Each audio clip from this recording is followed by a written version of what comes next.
Hello, in this video I want to talk about a very common phrase I hear when working with law firms and barristers' chambers, but it's probably more common in law firms, is the phrase, we don't know what we don't know. And the reason that comes out a lot is when we're looking at IT and technology projects, and it's very true that a law firm is about to, let's just say you're about to review the case management system that you have, either to optimize it or look at better leveraging what you have or go into the market, but to select new software. But either way, there's a very solid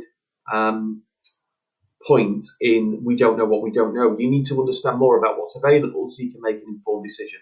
Now that's absolutely correct, but where it can cause problems is if that's used at the wrong time in a project. And what I mean by that is a project should have 5 phases. So you should be understanding and confirming what you're doing and why, what's the strategy, what's the ROI, why are we doing this.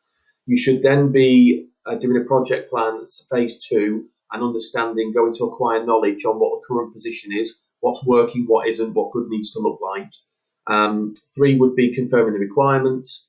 4 would be identifying the solution for those requirements that have already been confirmed back to the individuals and the stakeholders. And then you've got implementation and training once that's been selected. Now, the reason I'm telling you that is what happens with the phrase, we don't know what we don't know, is it causes people to jump from an initial conversation around phase 1. We have a problem in this area, we want to look at a new case management system, and they jump straight to phase 4. Because they don't know what they don't know. So they start beauty parades, conversations with suppliers, trying to find out information about what's available on the marketplace. This leads to sales conversations, sales processes being activated, lots of calls coming back and forth and emails about different products and bells and whistles and what they can do and how they work with other firms, and all this, this chain of events starts, but it pulls you away from the foundations that make a solid project and make it a success. And it's dangerous if it's done in the wrong order and that you jump straight to that. The way to do it correctly is to go through a project order of those phases, 1, 2, 3, and then when you are at the selection point, phase 4, when you're looking to identify a solution, that's when you leverage that and that's when you bring that in. Because you can ask suppliers, this is what we are trying to achieve, these are our requirements, this is what we know. I want you to tell us how you can meet these requirements instead of telling us everything you can do and only 10% of it's relevant, for one. So let's talk about the requirements and how you meet those.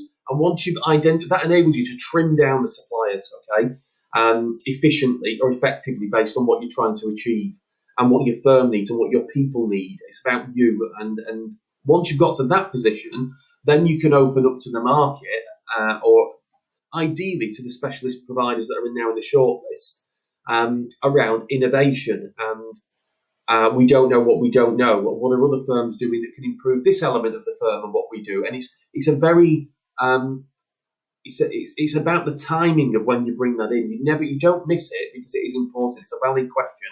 It's a valid point. The problem is I see firms that try and run strategic IT projects on their own. They jump to the phase 4 and they go into this and they open a can of worms with this.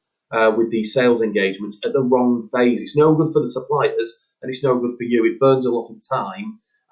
It's about saving that till the strategic timing is right to bring that in to maximise what you're getting and how you leverage results from the decisions you make and the progress that you can make off the back of the selection that you make with that software or technology or IT.